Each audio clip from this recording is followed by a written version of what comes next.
人，就是这个土地上的人，都是因为航天发射场而获得了更加幸福的生活。甚至于这么一个星光村，它是回到了就是我们学过的那个《桃花源记》里面那种路不拾遗的，大家民风很淳朴，而且非常的让人觉得哇流连忘返的这么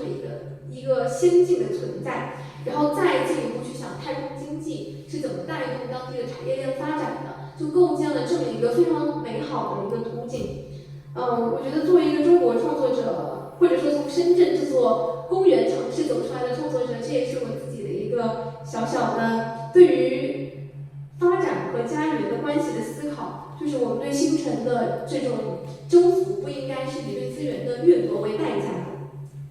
然后我觉得这一点其实也是大家可以去参考的，因为它非常具有东方的思想，非常具有东方性。因为我自己也是比较想探索东方的科幻，我觉得绿色主义肯定也是我们本土特色的一个未来想象之一，也是我希望能够贡献给世界科幻范式的这么一种中国风范吧，就是绿色科幻。然后我们就讲一讲抵达。抵达说的其实就是在这种交响共鸣产生之后所迸发出来的这么一种力量是怎么样的，这么一种魅力。OK， 那就是首先我们回到一个最初的问题，就是创作初衷。我们为什么需要写这样的故事？为什么在这样的时代还需要写这样的故事？在这样一个泛娱乐、信息碎片化的时代，为什么要写一部关于航天奉献、宏大梦想的这么一个小说？意义何在？其实我在写作特别疲惫的时候，就当时就是去那个茶水那个吧台，一定给自己灌那个茶喝，还有一杯又一杯。因为我当时真的是写着写着就真的能写哭出来，还不是那个夸张的手法。就是真的会觉得哇，这怎么写啊？这写不下去了，但是又有这种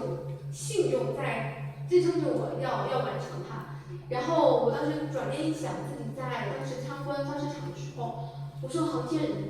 那么辛苦，再苦读航天人，他们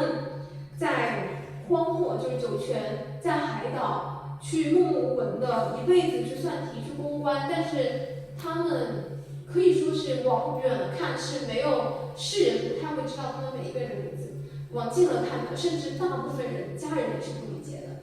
他们确实也没有办法履行一个好的儿子或者说好的丈夫、好的父亲的义务。大多数人他们的一生都奉献给了国家，奉献给了航天。我说这样的一份情怀，或者他也不是情怀，他是很实际的付出和牺牲，就这种力量让我觉得自惭形秽。然后我又坚持着去写了下来。包括我书中有一个角色叫张典，然后呢，他就说，多少人儿时都梦想过当航天员，就那个喜之郎的那个活动的那个广告啊，现在好像也不怎么放了。就是我们弯腰低头帮越做越小了。我也希望说能够通过这么一种声音来呼唤我们，可能也是回应我们整整一代甚至两代甚至三代人一种集体的叹息，或者说我们一种失落感，我们对于自己梦想的一种追寻和坚守。包括我里面很喜欢的一条支线，就是女主的哥哥李漾，他身上应该有很多是我自己的影子，就是当他在努力的想要去成为一个林业航天员，但是他一路追梦，在最接近梦想的时候，他父亲失踪了，他又不得不去承担起家庭的经济支柱的重担，然后交出辞呈，去放弃这个梦想，再到最后回归自己的梦想，而且亲手呢按下那个发射键，送他妹妹上天，不是按下发射键，是说出那个点火的那个口号啊，就是这一步步从梦想的远离又到回归这么的一个历程。我当时写的时候，我感觉我自己确实是已经放开了、洒脱了，那是我写的最爽的一个篇章，因为当时我特别的把我的各种对于我自己的梦想的这种迷惑、成长的控诉啊，都写了进去。所以我那段我觉得看的是我真的是我写的时候就一把鼻涕一把泪的。我觉得我们就是创作的时候，大家都可以，其实就是可以很大胆把自己对于人生的对于命运的一些想法，你跟命运之间的友情，就是都能够写在书里面体现出来，